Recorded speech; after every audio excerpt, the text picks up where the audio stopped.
What's up, everybody, and welcome to the Materia Possessions podcast. Episode doesn't really matter. We're going to start back at episode 1. Woo! Episode 1 again. I am your host, Elijah, and with me is Nick. Hello. Now, you may or may not, mostly may not, remember us from Materia Possessions podcast 2 years ago. Was roughly. it that long? Yeah. Wow. It was. That's crazy. And we have decided to have a little comeback. This won't be an like all the time kind of thing, but we are going to try and do it somewhat often, at least once a month. Yeah, whenever we hang out and such and get a little piece together for y'all. Yeah, get together, have a good old time. And, you know, we had such a fun time doing it that we decided, let's do it again. Yeah, and we didn't want to like start a whole new thing or, you know, just keep it going. We just starting fresh, but keeping the same format basically because we like what we got going. Yeah. It's a good setup. It works well. And another big thing is we've gotten back into what originally spurred this on. Not just gaming, but like the whole collection aspect. We've really gotten into that again lately, especially me. I haven't gotten games like this in a long time. So we decided to share everything with the world. Woo. And the other half of it, of course, RPGs. Yeah. So many But good ones. that never leaves, so No. it just keeps going. Never will. So we are going to start out, as we always do, with Nick. What have you been playing lately? Well, I've been playing a lot lately this time. I mean, back in the day when you asked this question, it was like the same game for 4 podcasts in a row or just nothing. But now, let's see. Well, I can't say Persona 5 anymore because I just beat it. How was it? Wonderful, wonderful, wonderful. I'm sure you'll hear much about it through the rest of this. Now, one thing I'm curious about, I've actually heard a lot of people say, starting around the 60, 70 hour mark, they've kind of started to drop out of it a little bit. I see where they're coming from for sure. Like there is, it doesn't drag. That'd be the wrong word, but it does kind of like feel like there's not enough variance. Is it a pacing issue? Maybe. I don't know. It's really hard to describe because I know what people are like. I understand they're saying that. I kind of felt it, but I love the game, so I mean, I'm not gonna stop, obviously. Oh yeah. And it's still wonderful in every way, but like, I don't know. At the same time, it felt rushed and too slow at the same simultaneously. Yeah. It's weird. Like I wanted to do so much more with like my time, but I didn't have enough time. But there was too much time. No, I know exactly what you mean. I'm currently taking a break from Persona 5. Again, not because it's bad or anything. I just have a lot on my plate. I'm playing a game for review, and I'm waiting on emails. I might get 2 more, and I need kind of smaller games to fill my time at the moment. And I love Persona 5. It's amazing. I just needed to take a break from it. And I did the same thing with 4. I played a while and then took a break and then came back and played like 120 hours. The RPG podcast spent a whole 2 minutes before we just rambled on about Persona 5. I mean, we got farther than I thought, honestly. That is fair. So, what else? What else? I mean, I've been playing a cute little phone game, Bloons Tower Defense, the 5th one. Cute. That thing looked like it's pretty intense. It was ridiculous. Yeah, it's so fun. I mean, I love the tower defense genre in general. Like the Creeps is my favorite one ever. If anyone's ever played that, it's wonderful. But it's a good genre. It's fun. Crystal Defenders too. You ever play that one? I have not. I've heard of it. I've heard it's really good. It's Final Fantasy, man. Oh, it is? Yeah, it's Final Fantasy characters, but a tower defense game. That's awesome. Yeah, you can get it on PSP. I'm not sure if it's on Vita, but you have my attention now. It's fun. But playing that, and I've been playing a lot of Exist Archive, Vita RPG. It's shit. Who is it?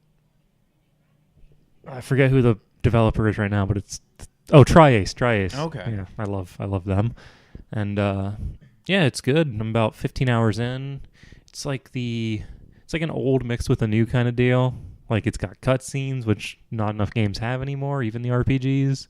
I agree with that. And like it's just there's story aspects constantly, like just character building. Like every time you come back from a quest, there's like this little like skit or like animation where they're talking and getting to know each other, blah blah blah. What's going on? How's your day?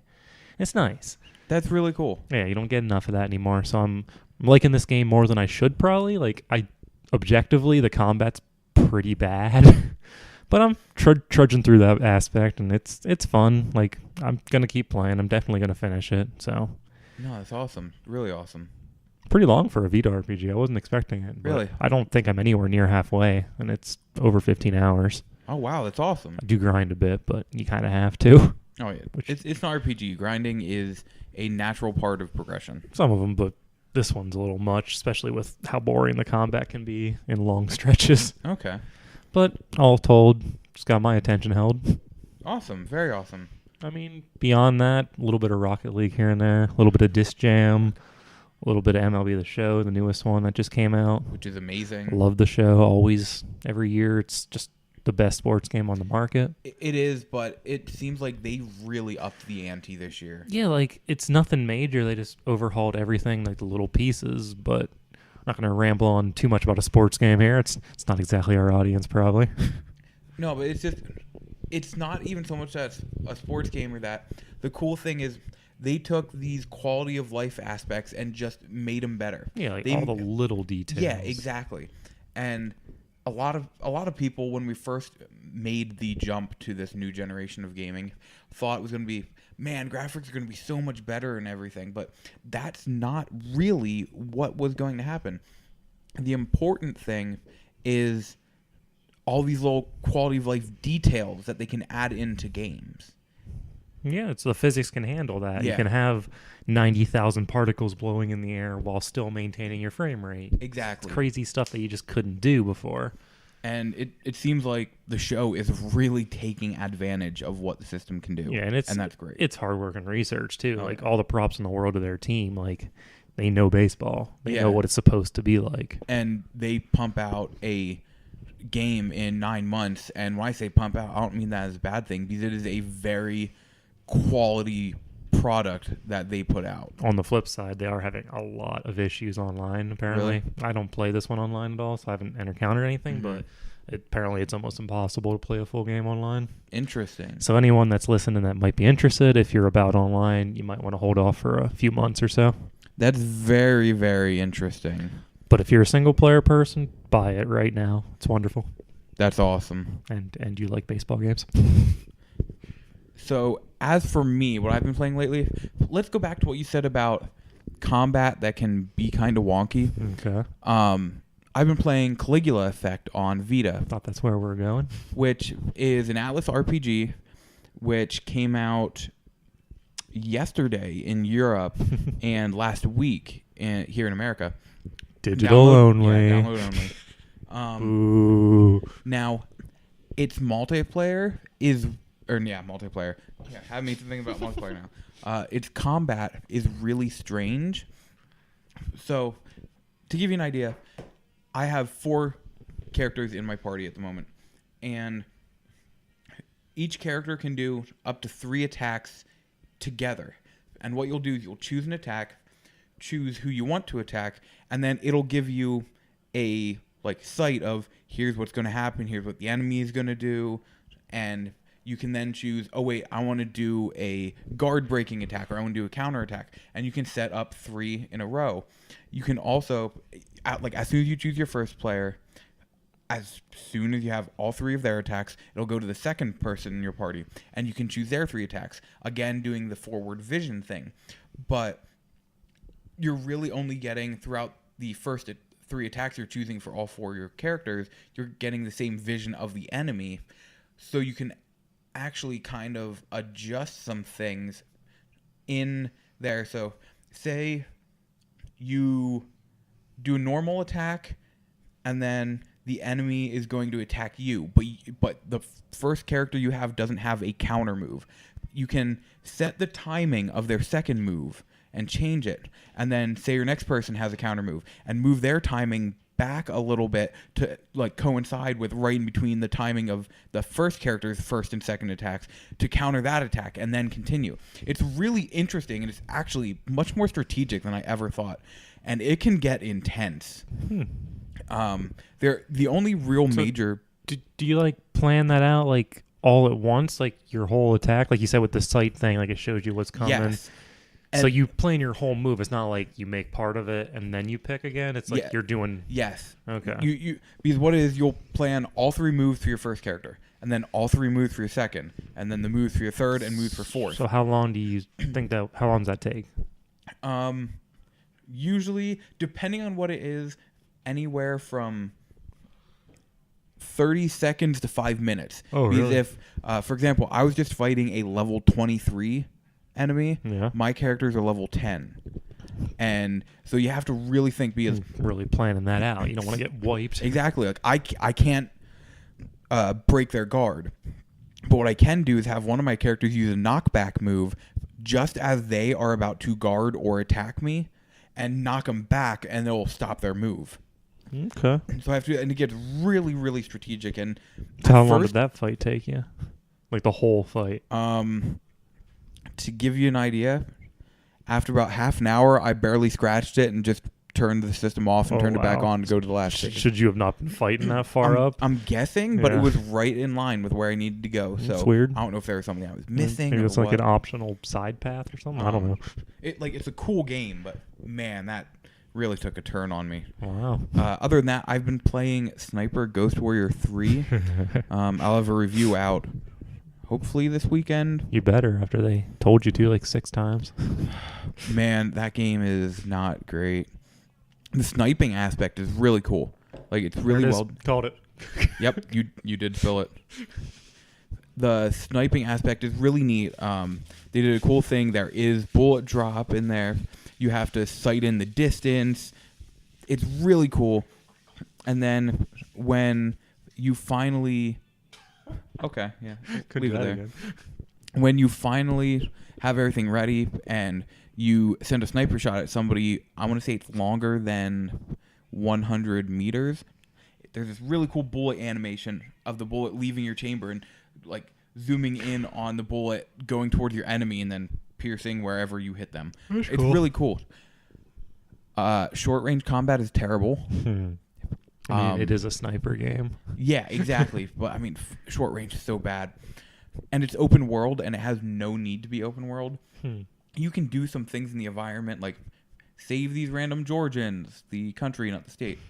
Save random people, or just look at this item, like look for a certain item up here.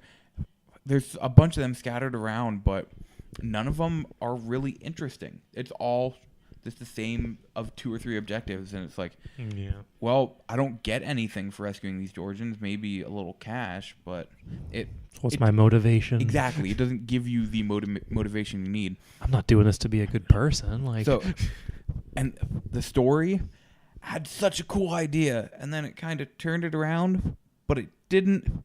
And I have no idea what the heck is going on now.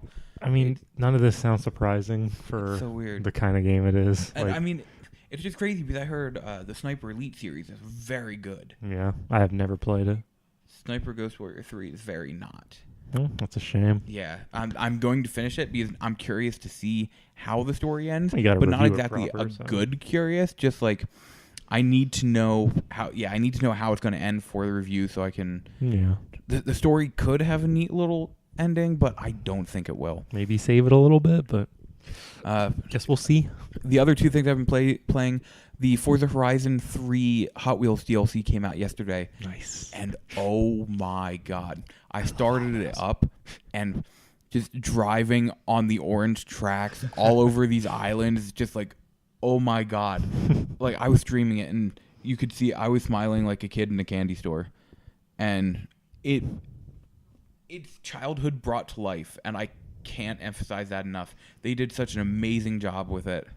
It's a sim arcade racer, so it has like real car handling and physics, but it actually melds Hot together Wheels. perfectly with this whole Hot Wheels idea, with mechanical dinosaurs all around and crisscrosses and loop-de-loops. Oh, wow. The little speed strips are there and everything. It's so incredibly well done. Are they functional? Yes. Oh, sweet. Yeah, it's just amazing. I can't say enough how well they did with this. You know how I feel about simulation racers, but Yeah. I'll have to check that out. It's really cool. The last thing I've been playing there's a game that came out probably a little over a month ago on Steam in early access that you probably have heard already. PlayerUnknown's Battlegrounds. And that game is probably a little overpriced. Let me just set my mic down for a second. At $30, this game has one map and 3 modes. When I say modes, I mean you can play it solo, duo, or group. And it is literally you and 99 others parachute onto an island with no weapons, no armor, no items, and the last one alive wins, or the last group alive wins. And it is so intense, and it's such a teamwork activity in the groups and duos. I never expected this going into it. I would have said it is overpriced at $30, but I am getting so much playtime out of this. It's ridiculous. One of the things that I base around the worthy price of a game isn't just the amount of content, because there isn't much content there. But I've probably already put like at least 10 to 15 hours into this game, and I got it Saturday. Oh, wow. I play it when I wake up. I play it before I go to bed. I play it all day on the weekend. It is so good. And when I say intense, I mean you can go an entire match without killing a single other person. And anytime you hear noise, like gunfire, which direction was it coming from? There's no radar, but so you need to use sound and look around and find out what direction it was coming from. How close is it? Is there anybody? Oh, I think I saw somebody there. I'm going to stay here in this house, wait for... There's a circle around the area that slowly gets smaller, and that's how they make sure the game comes to a close. And you can hide out in the areas and wait for the circle to decrease from there. And it just gets so intense. It's one of the few things I will play with having nothing else on and just headphones in and being like, all right, let's do this. And just I'll turn the volume up and maybe I'll relax in a house and just listen for gunfire, listen for footsteps. I was playing with somebody the other day, and we entered in a house, and he was talking. I'm like, shh. I heard something. Footsteps. There's somebody in here. So I crouched down and slowly went up the stairs, and a shotgun blast went right past me. And then we just had this shootout inside the house with us and these 2 other guys, and it was intense. We died. And we lost. This game, I can't stress enough how fun it is. It pretty much pushes my PC to the limits. But yeah, wake me up when it's on PS4. Which hopefully they're aiming for Q4, so that'd be cool. Hopefully they can get it out. I'll be all for it then. But yeah, if you have a PC or if you're a PC gamer, definitely check it out, because honestly, most likely if you're a PC gamer, you've heard of this game or have it already. So I'm going to talk about Battlegrounds right now. Oh man. Now, normally here we have a news segment, but we don't today because we wanted to just get back in the flow of things. We are the news today. Whoa.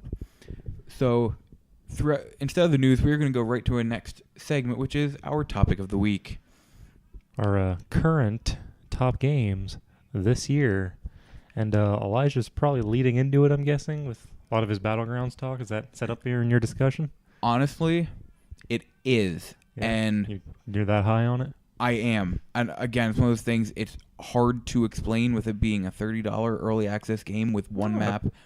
It's logical. I mean, there's been lots of betas and alphas that have been in that discussion. It is so well done. It is not my top game of the year, but in a matter of 3 days, it surpassed 3 games on my list and became my number 3 top of the year so far. Wow. All right. So what did it push off quick if we're not going to talk about those too long? It pushed off Neo from number 5. I mean, I haven't played it yet, so I don't have a fair grasp on it. It's an amazing game. It seems it's wonderful. Fantastic. Number 4 is Nier Automata. Oh, boo. I haven't played it yet, but boo. What? Should be better. I don't know. It just seems like it's going to be like the best game ever. It's At least really good. That's how I'm building it up in my head. I'm so excited to play it. It's really, really good. Those are the 2 it pushed off. Before I go about any more, Nick, what games have you... And I guess I should preface this by saying we are halfway through the year. this year has been amazing for gaming. Normally, I can go through here and be like, yeah, that game is my game of the year, hands down. But this year, it's just there are so many good games and ones I haven't even gotten to play yet. So that's why I want to talk about this a little bit. Nick, what so far has stood out for you this year? All right, for me, it's going to be a much more narrow topic.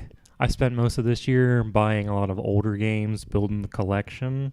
So I haven't bought too many new games. Mm-hmm. But as far as what's jumping out to me that I've played so far this year, it's not a great field.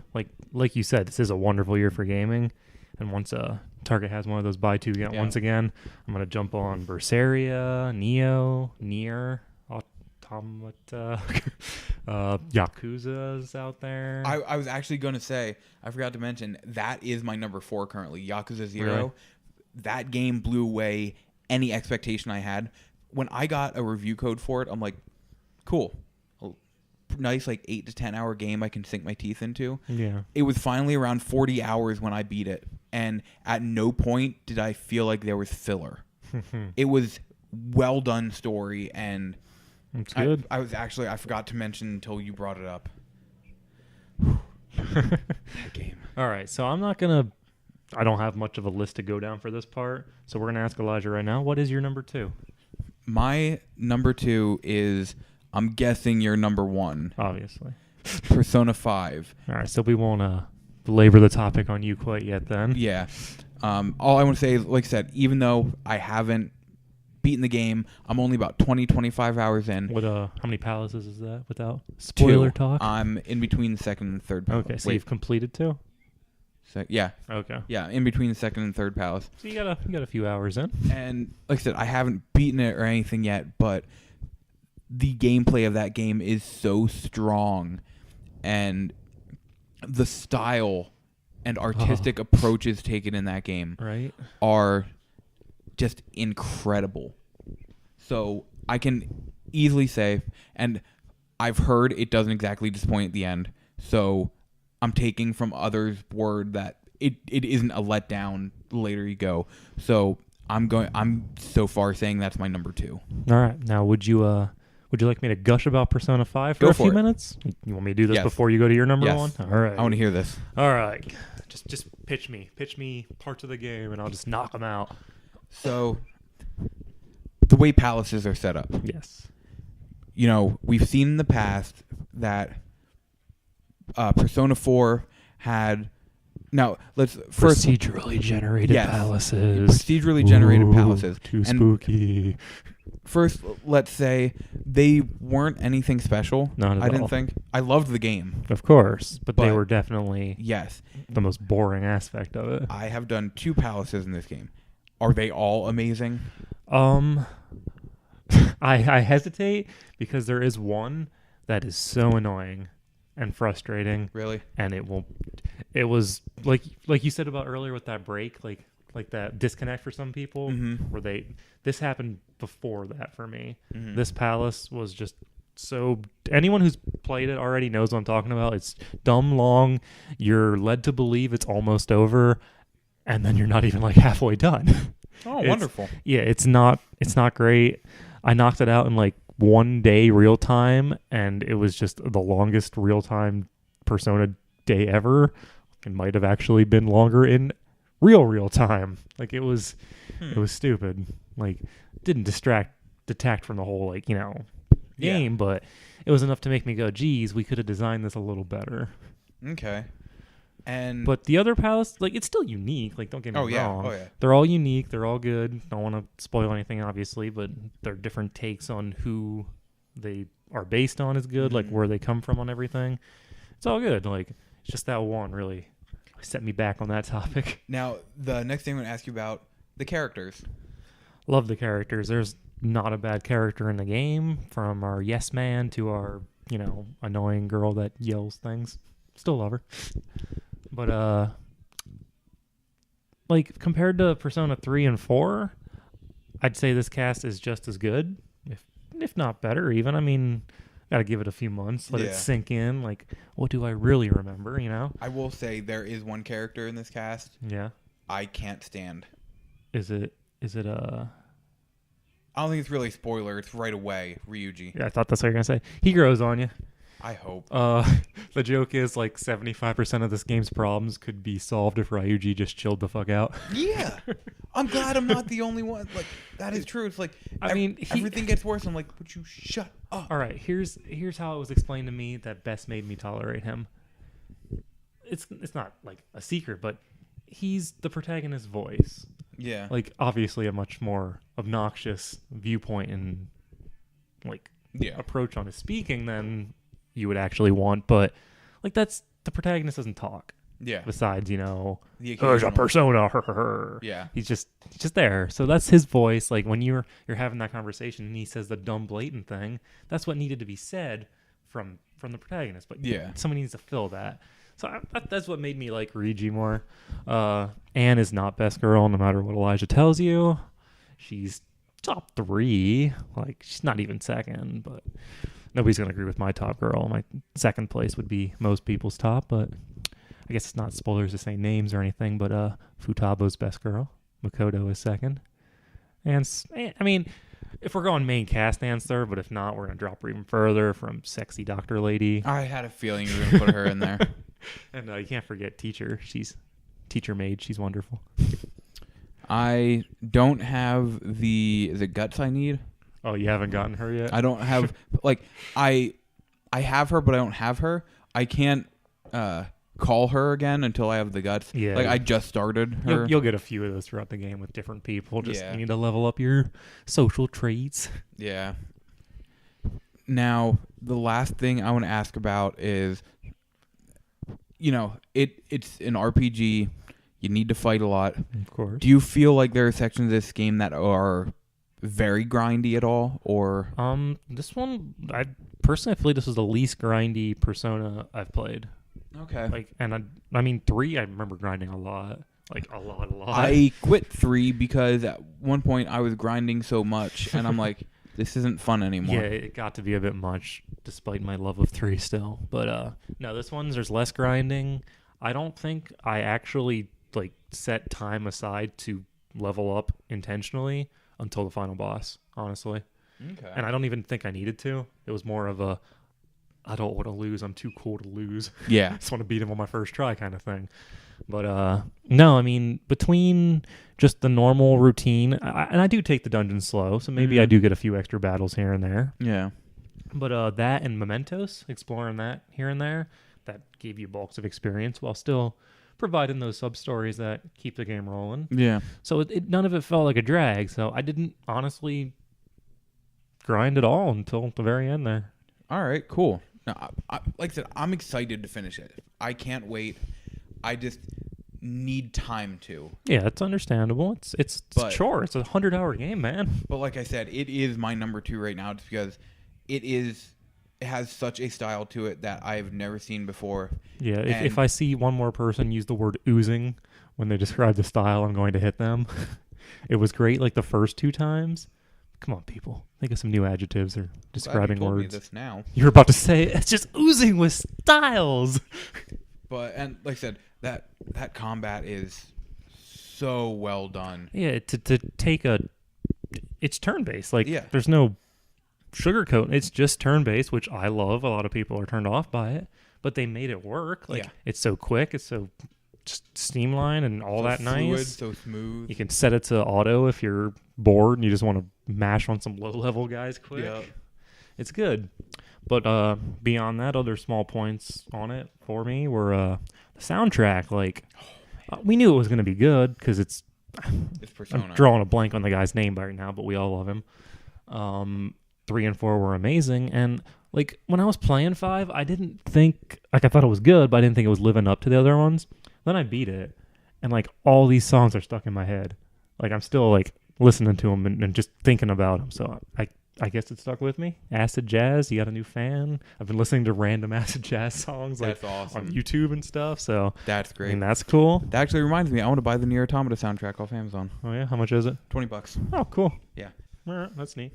But I mean, when you get into the graphics, they're not good. No, they don't need to be. That's not what we're playing. The cutscenes are nicely drawn anime style, and in games, just your, I don't know, easiest way to describe it is low-end PS3 graphics. Yep. I guess, but I mean, you know what you're getting when you play Persona. exactly. You're not buying the shiny character models. You're playing Persona. And especially considering this game was made as a PS3 game. Yes, that was the original intent, and I mean, it looks just as good on PS3. The only drawbacks were like just frame rate and Just a Other little stuff. performance issues, Yeah, not it even wasn't- bad. wasn't like the game wasn't just as good on PS3. Yeah. So, in closing, there, it's everything I wanted it to be. It is definitely the best game I've played this year, albeit I haven't played enough, sadly. The only thing, I mean, obviously anything could rival it. If I love Yakuza or, Yep. I mean, Horizon Zero Dawn. I'm super excited for that. And foreshadowing. Great game. But Nier Automata is the one that I'm like, could this be the one that dethrones a Persona 5 for me? Like, everyone's talking about this like it's like their favorite game ever right now, and it's getting me pumped up. Yeah. Like, I still don't play this. Everything I hear from people is like, this game is amazing. Yeah. And I had somebody who was like, well, I just beat it second time, still have a few questions. And then, like, a few days later, beat it a third time. Wow. Yeah, like, that's what I've just... People replaying it over and over because, like, that's apparently the way the story unfolds. Like, you need to play it a few times. I don't know. Yeah, I'm not sure exactly how. All I know I is, guess I'll find that all out when I get it. yeah. But without any further ado, a little bit of a drum roll for Elijah's. Let's hear what's your game of the year so far? So there has been a lot of hype for my game of the year. And I say that considering this game was announced last year. And it was announced, they showed the trailer at E3 and said, coming January 24th, 2017. It was an awesome trailer. It was like, I mean, there's a reaction up on the R&M Twitch of me freaking out when they announced that it was Resident Evil 7. And, you know, it said coming January 24th, and we're all like, there's no way. There's no way they're announcing this game now, and it looks that great, and it's such a change, and it's going to actually make it out in 6 months. Lo and behold, January 24th comes out, and I'm playing Resident Evil 7. This game had a lot to live up to for me. And I was afraid going in. Like I said, it is a big change. First person point of view, whole change in scenery, change in enemy style. But it managed to just captivate me in a way that hasn't happened in years. It had me. I played about 2.5 hours the first night. Then I went home from work early because it was kind of dead there, and they said, you just got a new game. Go, head home, have fun. And I got home around noon, and besides a break to eat supper, the next thing I know, it's 8 o'clock, and I'm still playing. And I have to record the podcast. And I'm like, did 8 hours really just pass with nothing, like, without even me noticing? That's how you know you're playing a good game. And it took me about 8.5 hours to beat it the first time. The second time took me about 4 hours to beat it. The third time took me about 10.5 hours to beat it. From there, I started, this is the only game I've ever attempted to speedrun. By the 7th time I played through this game, I have my time down to 1 hour and 56 minutes. Damn. And am I going to say it's the best game this year? I don't know, probably not. But I haven't had a game grab a hold of me like this to the point where I'll just be sitting in, like, at my desk, at my computer, whatever, and just think, oh, so that one part in Resident Evil 7, the game has been out for over 4 months now, and I still can't stop thinking about it. I'm a huge Resident Evil fan, and that completely changed the way I look at Resident Evil and the way it's connected to the series. Everything about that game blew me away, except for the final boss. The final boss was absolutely terrible, but that's a very common thing for Resident Evil. Really? Yeah, a lot of final bosses That's funny. are not great. Oh. The final boss in that game was completely atrocious. Oh, damn. I give that game like a 9.5. That entire 0.5 is all because of how bad that final boss is. Wow. But I just thought that game was amazing, and I can't emphasize enough how much it ended up just affecting the way I'm gaming this year, in the fact that I wouldn't go back and play it again now for an 8th time. That game you can beat in 8 hours, and I have about 32 to 35 hours into it right now and 7 playthroughs. I have so much of it memorized from playing it so much. So how low do you think you can get that speed run? Well, the world record right now is like an hour and 30 minutes. Really? The big thing for me is I'm trying to cut it down 5 minutes at a time if I can. I'm hoping to hit 150, but I don't know if I can go lower than that. Yeah.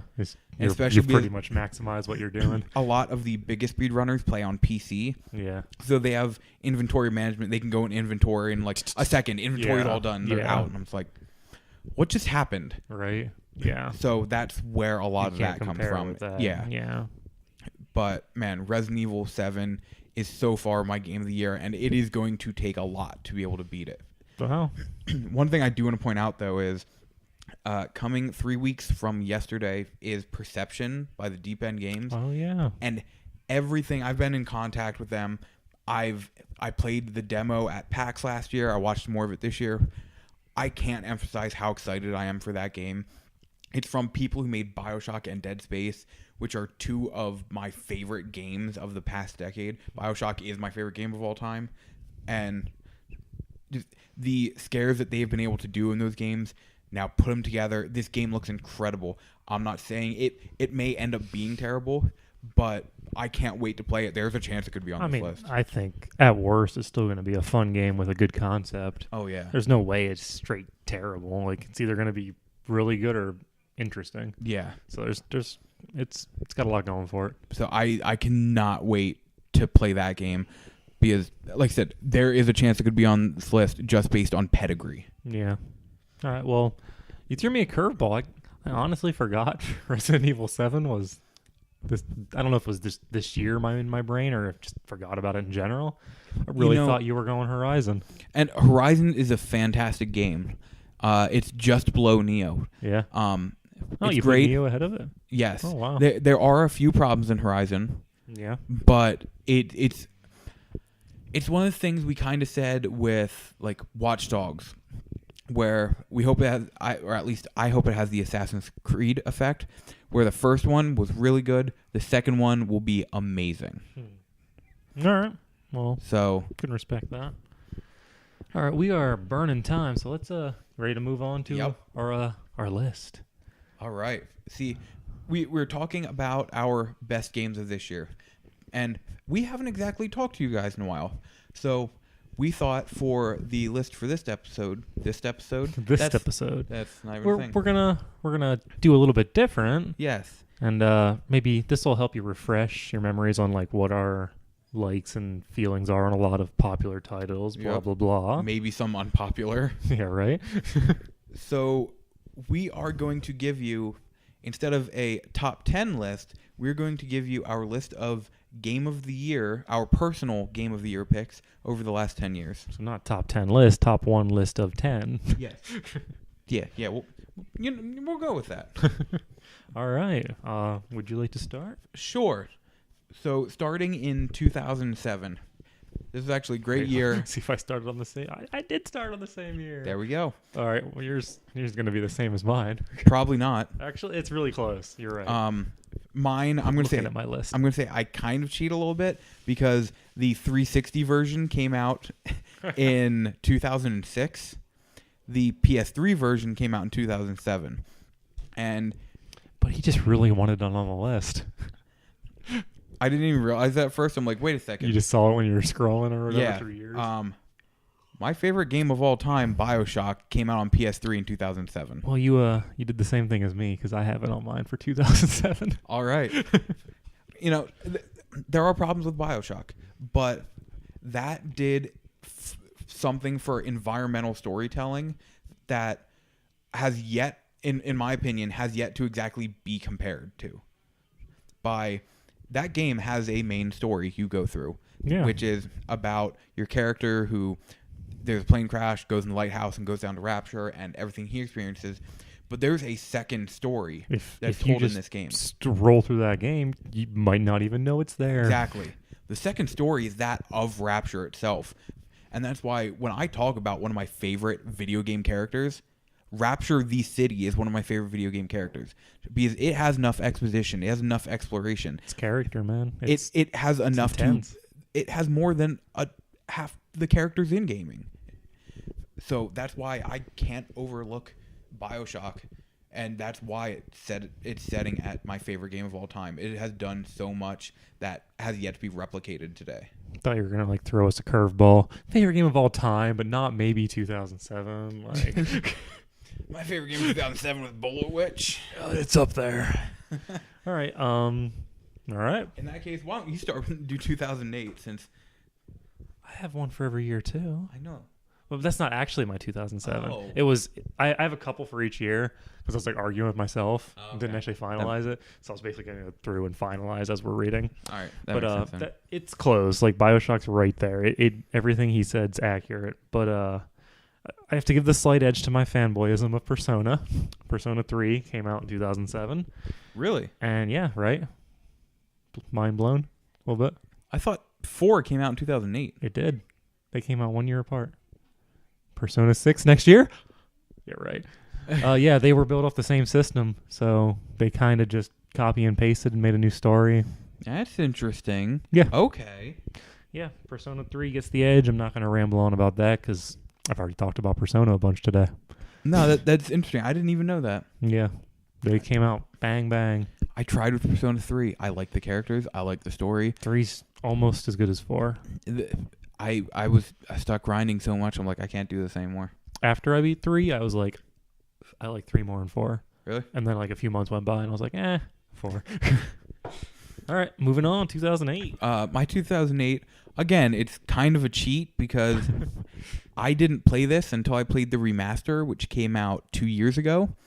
But the remaster didn't really do anything new to improve it other than maybe some performance and maybe a little graphical, but it still looks good on PS3. Okay. Valkyria Chronicles is such a good game, and it blew me away. And it had the same effect that Yakuza had when Valkyria Chronicles was the very first game I got sent for review. Yeah. And I remember booting up. I'm like, all right, I'll see what this is like. I don't know exactly how good it's going to be. And I was playing that game and just everything. I could not put it down. I loved the story. I loved the characters. That was just over a year ago, right? Because you were reviewing it at the previous PAX? Yes, at PAX. Was it last year? The year before, yeah. Well, I mean, not this year. That just 2015? happened. Yeah. Yeah, because I remember I took it to PAX and was playing it in the hotel room. Yeah. And that game is so good. I love the combat. Just the combat is so tight and everything was thought out about it. And it just I can't express enough how that game completely blew me away. It's a good game. When it first came out, I don't feel like demos are as much as a thing as they used to be, but that's one of those games that I got the demo and I just played it 30 times. That's awesome. I just loved the first level and I never beat it, but I beat the demo. Yeah. Didn't beat the game. But no, that's one that if you like RPGs, I highly suggest you go back and play. Strategy RPG fan, it was made for you. Yeah, it's exactly. Perfect. All right. 2008. I got 4 listed on here. I'm going to give a casual mention to Left 4 Dead. No, that's a very good one. For Okami. Very underrated game. Yes. This one, just if anybody's looking at year by year, 2008 was one of the best years in gaming. It was very good. So, when I went down that list of top games, I was like, holy crap! Just a giving year. I put that on the list with 2010. 2010 was another great one. But this one here Ikaruga didn't win. It probably isn't really considered that year because Japan, Dreamcast or some bullcrap, but that's when it came out in America for the first time. So that's where I had it. But my number 1 is Persona 4. Yeah. Woohoo! Shocker. But if Ikaruga was in a different year, I could have taken it. That's my favorite shoot 'em up of all time. I actually originally had Ikaruga as mine. Yeah. Really? Because I believe that's the year it came out on Xbox Live Arcade. Yes. Yeah. Yeah. I had it on mine. And Which makes me feel really stupid in hindsight because it was on GameCube like 3 years before that. Yeah. Okay, I'm stupid. I'm sorry for everything I just said. But no, actually, now I'm thinking about it, I actually had a runner-up for that year too. And again, may not be the most perfect game, but Yeah. Guitar Hero 3 came out that year. I almost listed Guitar Hero Metallica on one of these as Yep. like the last like music game I really loved. I didn't put it, so there's my shout out to the music genre. Yeah, and I have Guitar Hero 3 in parentheses because that was so good. Yeah, I heard that. But yeah, Persona 4 2008, right after Persona 3. Not much left to say on it. If you've ever heard me talk once in your life, I've talked about Persona. If you have a PlayStation 2 or a PlayStation Vita, you need to play Persona 4. Spoilers on my 2012. Moving on. My 2009 Killzone 2. Really? Yes. This is the reason I bought a PlayStation 3. I mean, I remember you being super hyped for that, so. This actually, you're gonna hear some echoing later, but Yes. Killzone 2 is the reason I bought a PS3. I was super excited for that game, and it did not let me down. I loved it. I thought the final boss fight was actually really fun. It just, there was something about that. And I can't exactly put it into words, but I consider it a first-person experience instead of a first-person shooter because it doesn't do the traditional, you jump, your gun stays steady and everything like that. When you jump, it shows you like put your hand on something and jump over it. Your camera doesn't stay right on your gun the whole time. It isn't a first-person shooter. It's a first-person experience because it's treating you like a person. Yeah. When you're doing these actions. Which some people didn't agree with. Like, that was the complaint. Like, the game was too heavy in a lot of those actions. But, I mean, if you look at it from that angle, it makes a lot more sense. It's like it does. And I think that's why I elevate it so high against these other ones. It resonated with because you. You got it what felt they a little more realistic in that way, Yeah. if that makes sense. I understand that. So, yeah, Killzone 2 is my 2009 Game of the Year. And I just spilled water on my crotch. Well done. Good thing I'm not going anywhere else tonight. All right, 2009. This was a tough one for me. Nothing like jumped out at me really, but narrowed it down a bit, and I came down to 2. My runner-up is Bowser's Inside Story. Really? Yeah, that was the last good Mario and Luigi game, in my opinion. Like, there's been other ones that have been okay. Yeah. That was the last one that was like, this is a good freaking game. But my winner, and to this day still my favorite in the Souls series, is Demon's Souls. Oh, man. It's just so good. Like, everything about it was my introduction to that genre, because, I mean, they kind of redefined it. I would say that may have been almost everybody's introduction to that genre. Yeah, they redefined what it meant to be a, I don't know, dungeon crawler? Is that what I want to say here? I mean, yes, but... Dungeon crawler that's brutally mean. At the same time, that game spawned its own genre term in a Souls-like. Yeah. So that tells you how much that game had an effect, not just on people, but on the gaming for real. in general. I never beat that game. It's my best game that year.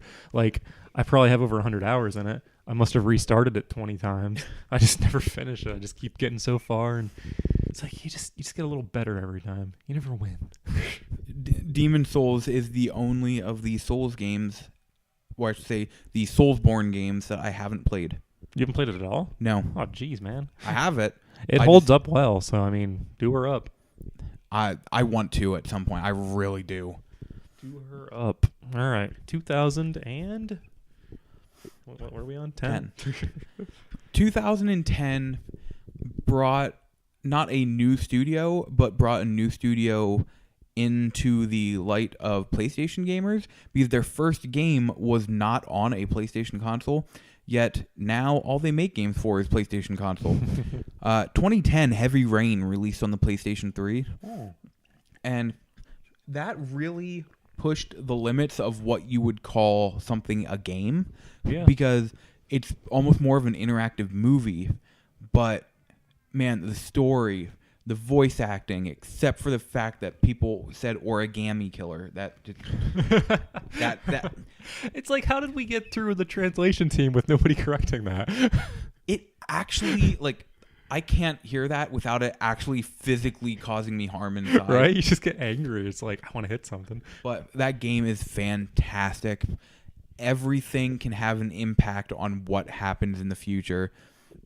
It's just, like I said, it reinvented one of the ways we think of playing games and pushed the boundaries of what we think of as gaming. We've got a lot of games like that since then. I mean, that studio, which off the top of my head... Wait, they didn't make Indigo Prophecy, did they? Yes, they did. All right, so they've been doing this for a while. Yeah, Indigo Prophecy was originally released on the original Xbox and PC, I believe. It's on PS2, too. Was it? Yeah, I have it for PS2. Okay. I wasn't sure if it was. Yeah, that like when Heavy Rain was announced, I remember with my girlfriend at the time, like we rushed out to buy Indigo Prophecy because like, this looks so cool. Let's go play Indigo Prophecy. I'm trying to remember the name of the studio, but I can't. Quantic Dream. Yeah. Because I remember David Cage is the director of the studio, but Quantic Dream's games are... So they've been on Sony since the beginning, kind of. Yeah, they have. For some reason, I was thinking it wasn't. Yeah. But yeah, Heavy Rain is my game of the year that year because it, like I said, it helped define a genre of gaming. Okay. Now, you described 2010 as a really good year in gaming, right? Mm-hmm. Like, I don't disagree with you, but it wasn't a good year for me. Yeah, like, it didn't do enough for me. But we did get a few strong ones out of there. One that I'm going to mention that I haven't played, that a lot of people would consider one of the best ones that year, was Super Mario Galaxy 2. Yes, I've heard that as like, well. It's like, it doesn't get enough talk, but whenever you do hear somebody talking about it, it's always like, this is the best Mario game, or this close to it, which is obviously a very lofty statement. So, sadly, I haven't played that for some reason. I beat the first one, but just never picked up the second one. Funny story. Yeah. I did not like Super Mario Galaxy. I didn't think it was bad. I just couldn't get into it. Mario Kart 8, my racer of choice is Rosalina for absolutely no reason whatsoever, and I want the Rosalina amiibo. Because boobs. That may have an effect. I don't know. I just really enjoy driving as her. Because Luma. That's the little star guy. If you didn't know. Okay. Luma might have an effect on it. He's pretty cute. All right. But my actual games are, this was close, but Donkey Kong Country Returns didn't quite make it. It was a harrowing return to the series. It was a wonderful game. I hope that and Tropical Freeze, the other one, I hope they get ported to Switch. Yeah. That would be wonderful for me. But my winner, it's rare for me to have a PC game on here, but it was turned Xbox 360. Super Meat Boy. Just sheer platforming gold. Like, yeah. Like, I appreciate any game that is precise and doesn't have, like, what's the word I'm looking for? Like in a sports game where you throw a pass in Madden and the guy catches it. Yeah. That's not loose physics. That's design. That's predetermined. I love loose physics. It's like a fetish. And like games like Rocket League that have that, and games like Super Meat Boy where you have to be precise. Like if you die, it wasn't by chance. You died because you sucked. Yeah. And I love that so much in games, and that game delivered that so well. It was brutal. It was wonderful. There had so many extra content post game. Like they just kept pushing it out. I hope they make a direct sequel. I'm still hoping they do. I would love it. I've always wanted to play that game. I just haven't yet. Haven't had a chance. I mean, it's probably $10 on 360. Probably. So I mean, do her up. I need to stop saying that. It's like the fourth time I said do her up today. I don't know where that came from. I don't even say that phrase. Yeah, actually, now that you mention it, that is really weird. Right? I've never heard you say that before. All right, well, let's have you do up 2011. So, 2011, stop me if you've heard this before. This game made me want to buy a PS3. Killzone? My first PS3 broke. Oh. And then I'm like, well, I played Killzone and MotorStorm. I don't need a PS3 anymore. Lies. Then they showed the trailer for... Pause. How many PS3 games do you own? Like 400? Thank you. Not even 250, which is weird, but I swear I had more than 250. But yeah, I just played those two games. I don't need a PS3. They showed the trailer for Killzone 3. Oh my god, that's like Killzone 2, but 3. And I almost took one of the Killzones off this list, but they both had such an impact on me. Killzone 3, besides Persona 4 Golden, Killzone 3 is my favorite platinum I have. It was the second platinum trophy I got. I had such a blast with that game. I played it so many times. I just enjoyed everything about it. The story near the end wasn't great, but man, the gameplay in that game was so tight, and yes, it was heavy like Killzone, but that's why I loved it. And I fell in love with the Killzone series. I enjoyed it with Killzone 2 and fell in love with it with Killzone 3. So Killzone 3, there was no way it couldn't be my game of the year for 2011. All right, that's fair enough. You love your Killzones. I do. I think I got that for 99 cents at GameStop Probably. after 2 years or so after release. Yep. I mean, that's not a bad thing. I got a good game for $1. Yeah. It's awesome. All right, 2011. Also going to shout out one game I haven't played for it yet, as it's right up my alley. Radiant Historia. Oh, yeah. That's in the JRPG community. That's like revered as like one of the games, like Chrono Trigger level. Oh, wow. So I really need to get on that. It's only like $20 for DS. I have no excuses. I'm sorry. I should get it. But actually, I have 3 listed here. I'm just going to ramble off too quick. Mario Kart 7, the best handheld Mario Kart, unless you're now calling 8 Switch handheld. I don't really know where we stand on the whole is Switch handheld discussion. A lot of people are already set in calling it handheld. As I have it in a case in handheld mode right now. Yeah, right? Like, people seem to be dead set on declaring it handheld. God bless you. Thank you. But, like, I'm not buying it. I'm still calling it a console. I don't know why. For me, it's a handheld. Moving on, Dark Souls. I said yeah. Demon Souls was the best in the series, so I just can't give Dark Souls a game of the year kind of thing. But 2011, Bastion. Oh my god, You Bastion was so know good. how I feel about Bastion. Bastion was so good. It's just the storytelling aspect of it is just mesmerizing. Like I play that game just to hear his voice. And the soundtrack, I bought the soundtrack. I own it. Like I got it autographed by the composer. Like I love the soundtrack. My number 2 favorite soundtrack in gaming. Yeah, that's a statement. Like there's so many good soundtracks in this world, and Bastion's that high. Like they put so much love and care into that game, and I don't know if they can replicate that in their future releases. And Transistor was great. Don't get me wrong. Transistor was fantastic. I actually have that parentheses for the year it's on as I need to play.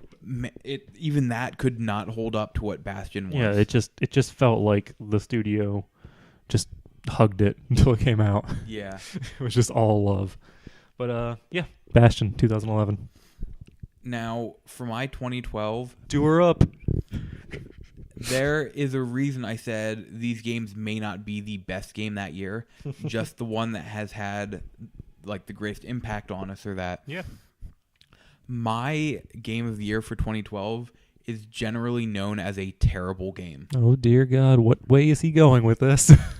Like, the combat is not great. It's not terrible, but it's not great either. Man, I'm trying to guess what it is, and I'm not. It had some strange voice casting to it, and this game, though Japanese, was co-written by the director of Guardians of the Galaxy. This game was also the second time he worked with Michael Rooker, because Michael Rooker is in the voice talents of this. Michael Rosenbaum plays the disembodied head of the main character's boyfriend that's attached to her belt. If you don't know Michael Rosenbaum, he played Lex Luthor in Smallville. My game of the year for 2012 is Lollipop Chainsaw. That game started a love infatuation with me with Grasshopper Games and Suda51. Ever since then, I do love Suda51. Killer is Dead I played. I have Shadows of the Damned I have to play. Suda51's games, Grasshopper's games are so fantastic. Killer 7. I'll plug that at any chance I get. Like I said, this game started a whole just love connection with me with that creator and that developer. But it did something else. We were talking earlier about Persona 5 being stylistic. This game, in its own way, is one of the most stylistic games I've ever played. The first boss of the game is a punk rocker who, as you're running towards him, you have to dodge scrolling rock words that are coming towards you. The second boss, if I'm not mistaken, you have to dodge him to the beat of the Five Finger Death Punch song playing in the background. This game is so stylistic, and it's oozing with style. It is oozing with style, and that's one of the reasons this game has stuck with me so long. And I will defend it to the death. I will never say, yes, it's an amazing game, but I will always defend that you should at least give it a shot to see what I mean by these stylistic approaches it took. And like I said, this is why I fell in love with Grasshopper Games. So Lollipop Chainsaw 2012 for me. Is that your biggest twist on the list? Yes. I figured. I believe so. It should be. All right. 2012. It would be easier to just come up here and roll Persona 4 Golden out. Not gonna do that. It's still on my list. Like I said, we're sitting like, hey, you should mention Persona 4 Golden because it's Persona 4 Golden. I mean, if it wasn't so amazing, we wouldn't even have to listen. Maybe if there wasn't another game that resonated with me so much, I could have done it.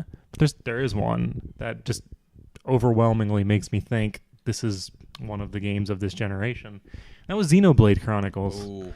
Which I just adore. Like, it's one of the most beautiful games I've played, but it's on a Wii. Like, it's not, obviously, we're not talking like that kind of beauty where, Horizon, where you see a fish floating in the ice. It's just beautiful in its own, like, scenery and design and all that. It's a good soundtrack. Like most games that I love, it's just an important part of it. And it tells a story, like an overarching story. It's not like, oh, this chapter's a story, this chapter's a story. It's an overarching story, does a good job on pacing, character development. It's all there. And that just leads me all up to saying one thing. Fuck Xenoblade Chronicles X. So much. Not a fan? If I had gone into playing that game and it didn't have the Xenoblade Chronicles on it, I might have been able to sludge through it. Really? It would have been like, okay, I played a 6 out of 10 game and it was enjoyable, kind of. But it had Xenoblade Chronicles on it, and it was fucking horrible. Like, I'm talking like 1 out of 10, just because, like, when you set an expectation like that, oh yeah, it affects how you feel on a game. No way around that. It was bad. It was so bad. It should not have held that title. It shouldn't have been marketed as that. It should have been its own mech RPG. This does the new Zoids. Okay, I could have liked it. Yeah, shitting on Zoids here quick. Just any chance I can get. But yeah. I mean, this isn't a shit on Xenoblade topic. This is a love Xenoblade topic. But Xenoblade Chronicles 2 for the Switch is coming, so this is their chance at redemption. Let's hope it's good. They still have my support. You messed up once. I'll give you a second chance if you can do this.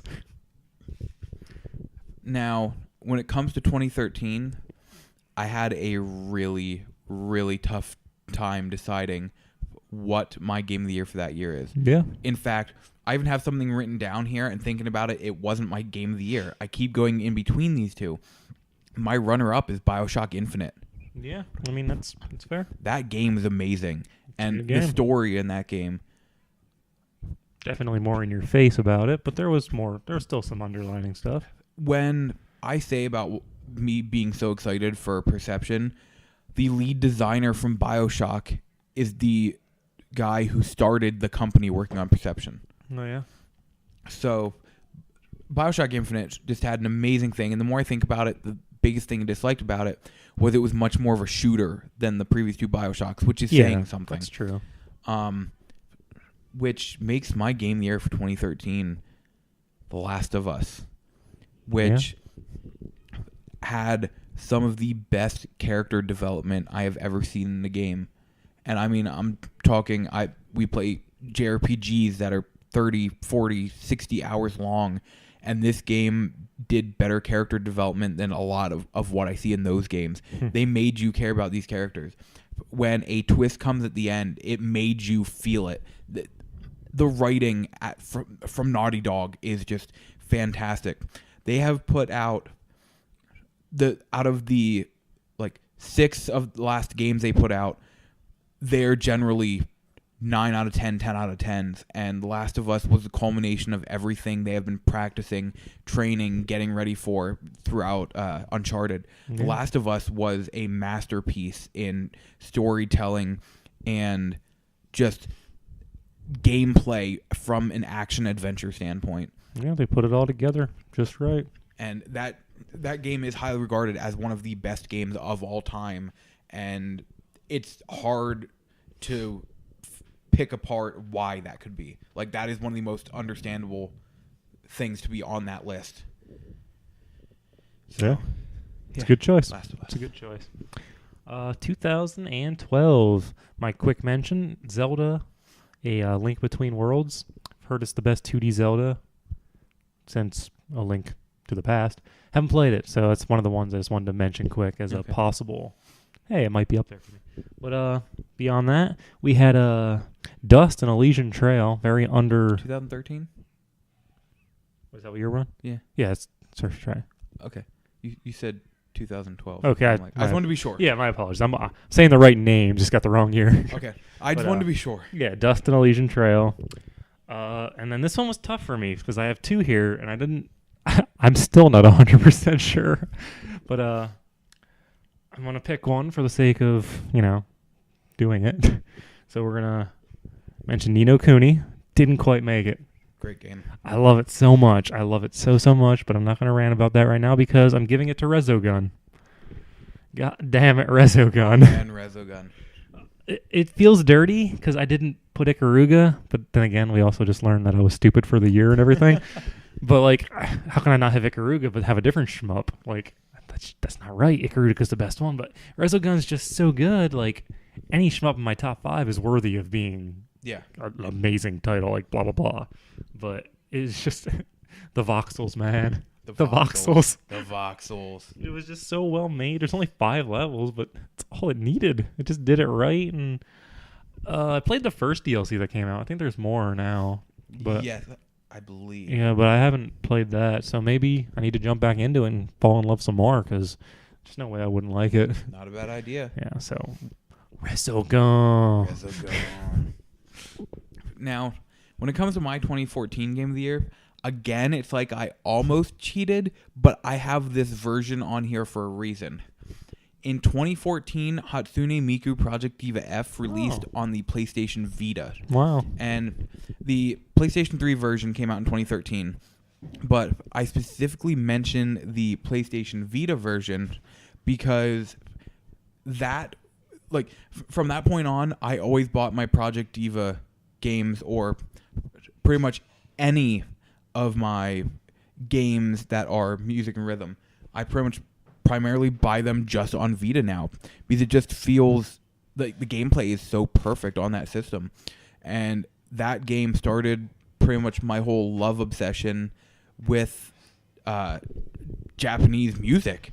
I mean, I liked it beforehand, but I've seen Hatsune Miku in concert twice now. I listen to a bunch of Japanese rock and J-pop groups.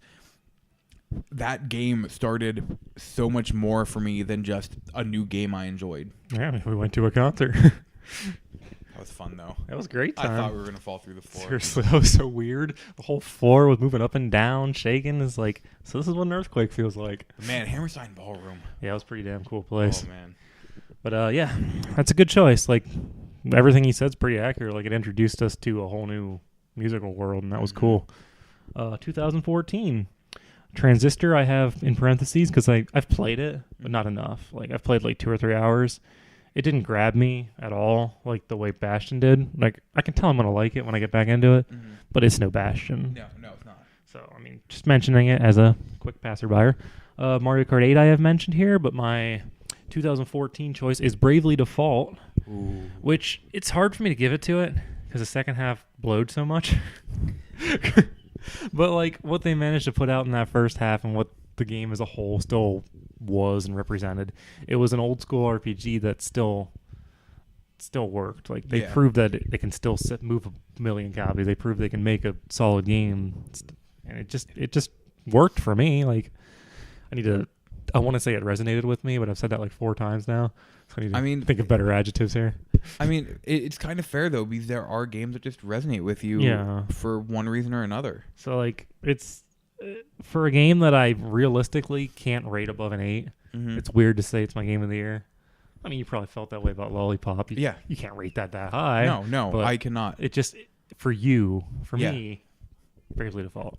No, that's completely understandable. And it was a good game. Now, 2015, we're getting closer to the present. 2015, this was another tough one.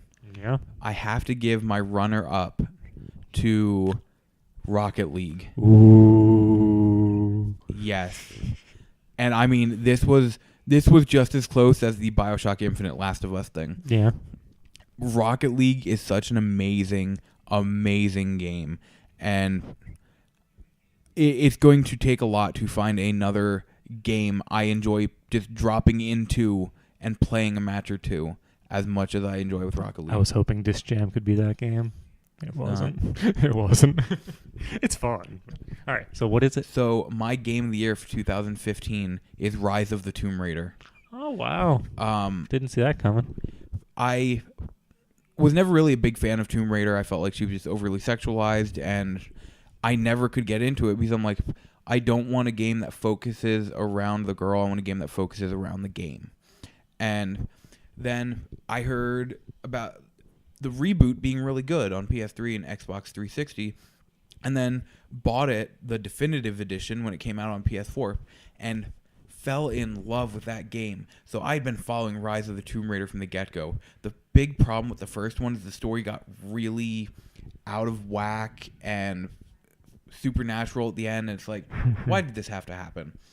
But with Rise of the Tomb Raider, it still had that supernatural supernatural part of it, but it did it in such a realistic way that it didn't feel out there. And I mean, this game came out on the same day as Fallout 4. Oh, really? Forgot that. I took a day off work to go to Target and pick these up. Oh, I do. I remember that now. And I mean, that day I put 2 hours into Fallout 4 and 10 or 12 into Rise of the Tomb Raider. That game was everything I wanted and more. They made Laura such an amazing character that I never would have expected, especially from this character that, 10 years ago was all about the boobs. Yeah, I mean, I agree with you. Like, they did a good job and bringing that back. Honestly, at this point, Lara Croft is one of my 3 favorite characters in gaming. It's a statement. Yeah. That is so a Rise statement. of the Tomb Raider is my game of the year for 2015. Good choice. For a second, I thought we might actually have the same one for a year, but not quite. Because I wasn't sure where you were going after that Rocket League statement, and honestly, I'm still not sure what I'm going to pick. So we're going to list a couple quick. Ori and the Blind Forest didn't quite make the cut, but I loved it a lot. I heard it was very good. Bloodborne didn't quite make the cut. That was right there behind Rocket It's right League. there. That's That's neck and neck with Demon's Souls. Like, it's that good for that kind of game. Bloodborne's amazing. Quick mention for a game I didn't play, Undertale. Yes. People are very... That's very, very Yeah, good. and that's right up my alley. But again, for some reason, here we are talking about me not playing Is it. that still PC only? I think. I think so too. But I mean, that's fine. I'll Yeah. suck it up. But I have 2 left here. And I'm going to give it to the one Elijah mentioned already. So The Witcher 3. Oh yeah. It's so freaking good. It is. But I'm giving it to Rocket League anyway. Because Rocket League is special. loose physics, man. Just let me talk about loose physics some more. Because they get me so hard. Like, holy crap. Like, I love skill-based games. I love them single player. And then when you bring in multiplayer and I kick somebody's ass, I did it because I'm better than you. Yeah. It feels so good. I mean, the only variance might be lag, but if they're Yeah. talking about lag, they're obviously just crying anyway. But yeah, I love Rocket League. It's good team base. You can jump right in and play it. Mm-hmm. They keep giving us content. Like, that shouldn't matter for a game of the year discussion, but you can't not mention Psyonix and how wonderful they've been to the community. Oh, yeah. They are in every aspect. Anywhere you talk about their game, they have people there. They're on Twitter. They're on Facebook. Yep. They're all over Reddit. They're any amazing with place it. that has extensive discussion on Rocket League, they're there for feedback, for support. There's a guy just randomly posts something on Reddit. He's like, "Hey man, this isn't working on my PC, blah blah blah, video card." And this guy works at Psyonix, drops in. He's like, "Yo man, this is what you need to do." It's just like, holy shit. Like, Yeah. what a good company. And they just keep pumping out free DLC, paid DLC that's actually substantial. It's Yeah. not just cosmetic bullshit. They have cosmetic bullshit. Yeah. You don't have to buy it. Yeah. And it's cool shit. It's the Hot Wheels. It's Batman. Back to the Future. They added in Dom's car from Fast and Furious. Yeah. I'm like, I'll pay $1.99 and get that. Like, for a game that I mean, I don't want to open up the whole PlayStation Plus games aren't free argument, but for a game I got for free, I'm okay giving you a few bucks here and there. Yeah. I want to support the company.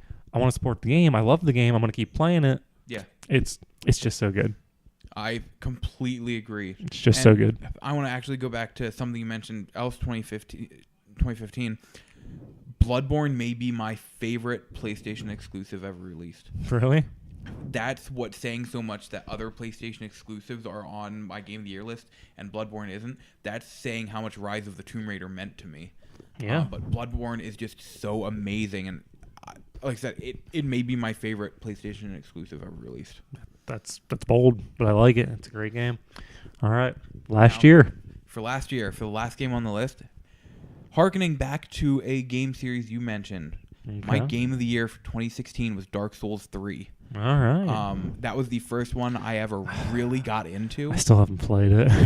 That was the first one I really got into, not counting Bloodborne.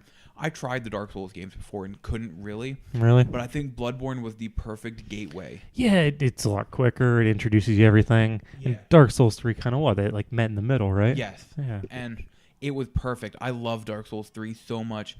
It was one of the first games I ever bought a season pass for. Oh, wow.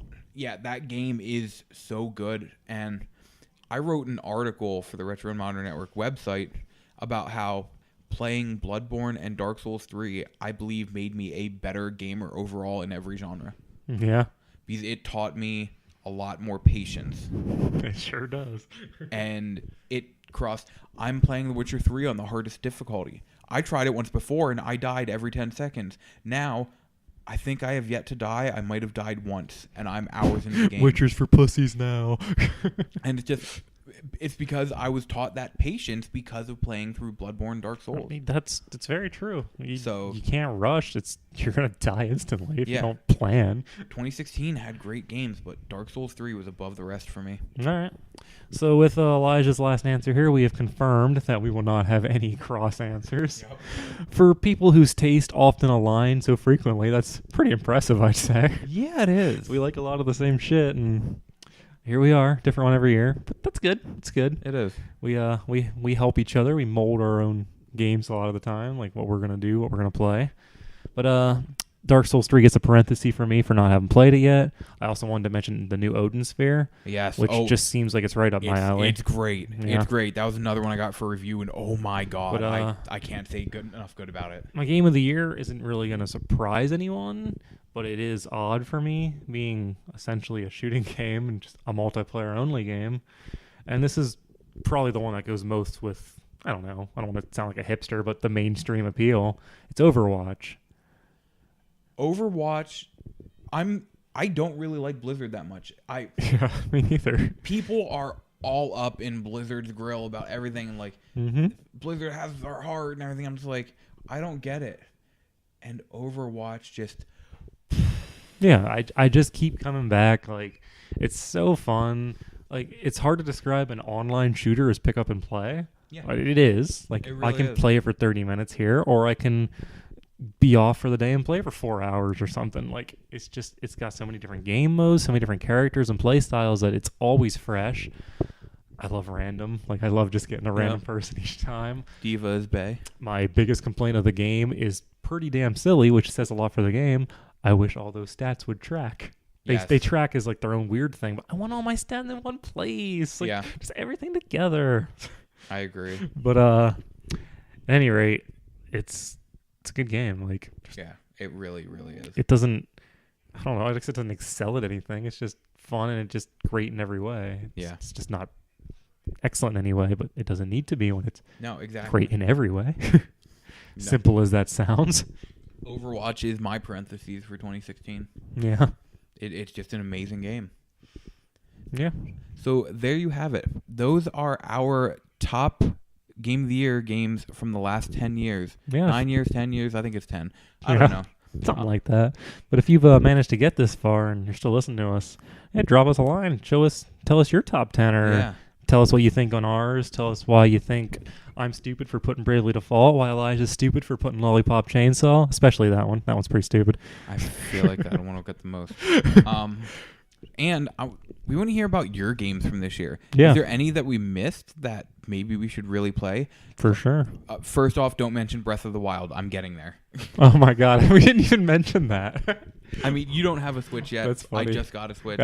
If I would have thought of it, I would have been all over it. My buddy keeps talking about it. Like, everyone obviously loves it. It's getting 90s, 95s across the board. I'm going to be getting it. I will be too. Like, whenever I find a Switch in store.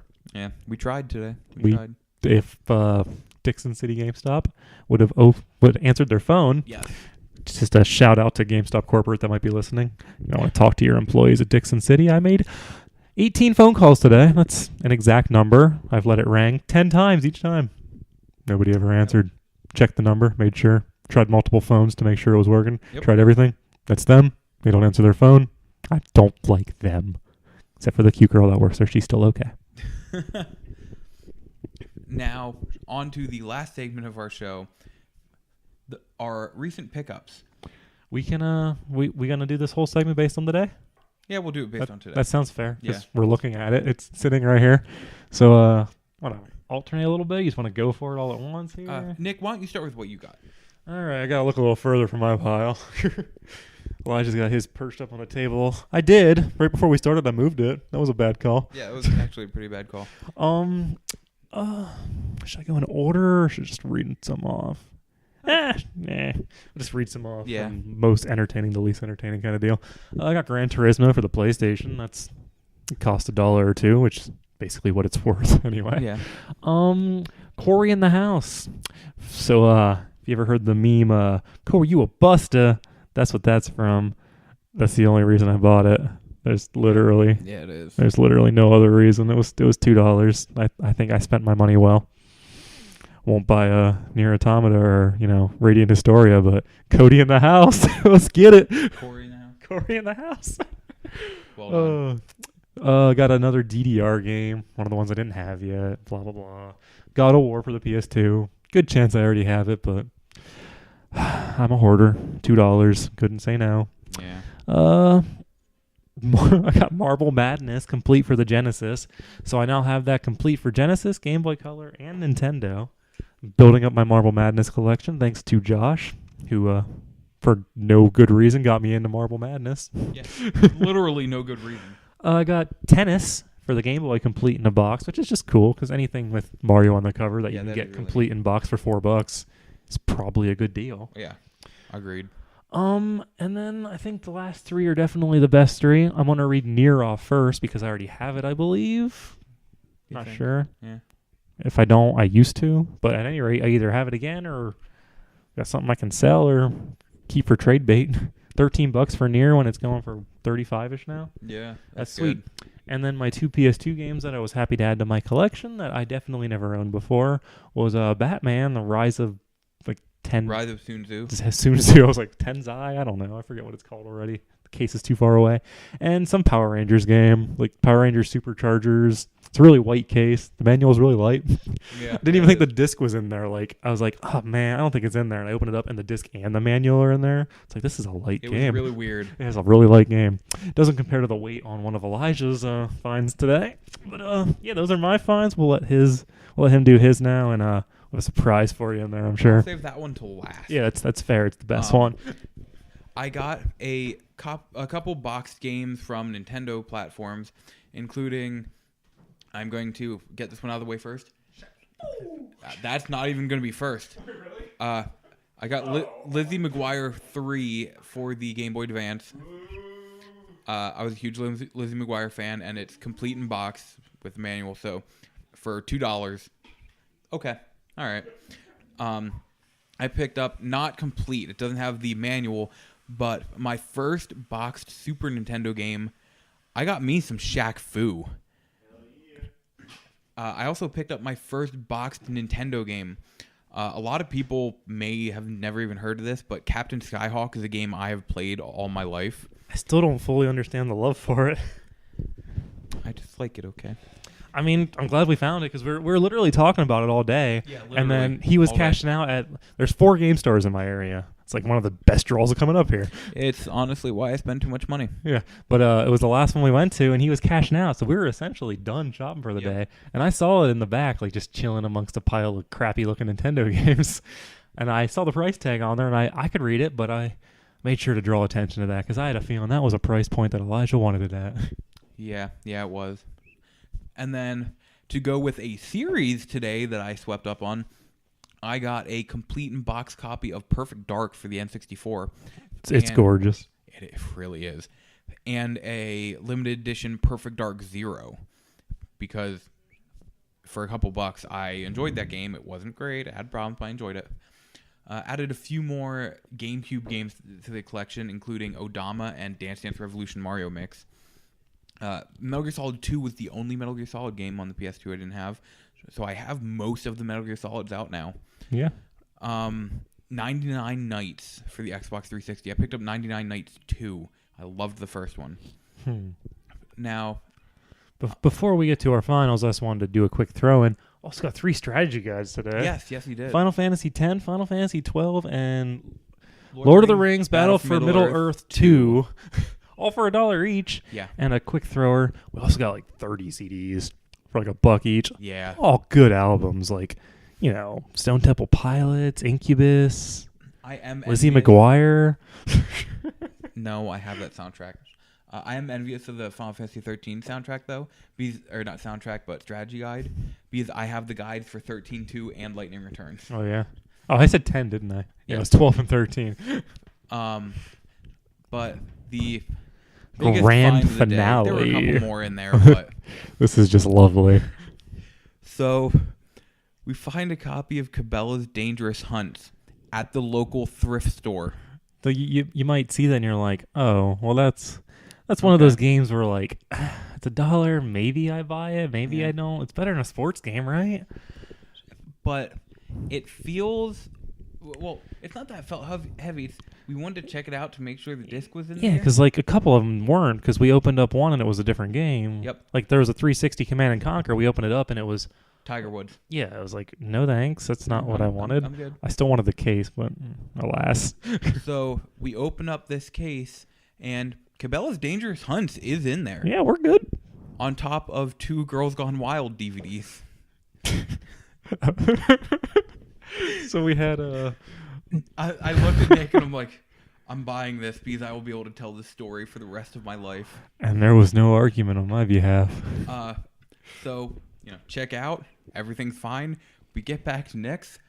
I open it up and I'm like, oh, what's this in the manual? The gift that keeps giving. Oh, look, another porn DVD. Oh, man. What was the title? I don't even remember off the top of my head. It was hilarious. And then I was like, all right, I'm going to take these out and put the game in.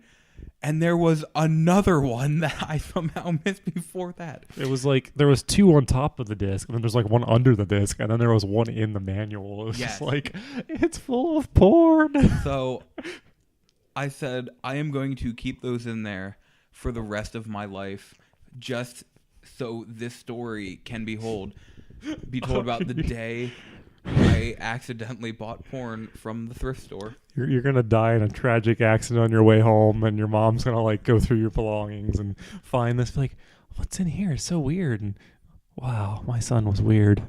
I mean, she already knows that, so. For sure. But I couldn't not buy that. Just as it was. I didn't put anything extra in. It was all as it was that they were selling it. So, like I said, I'm keeping that there for the rest of my life.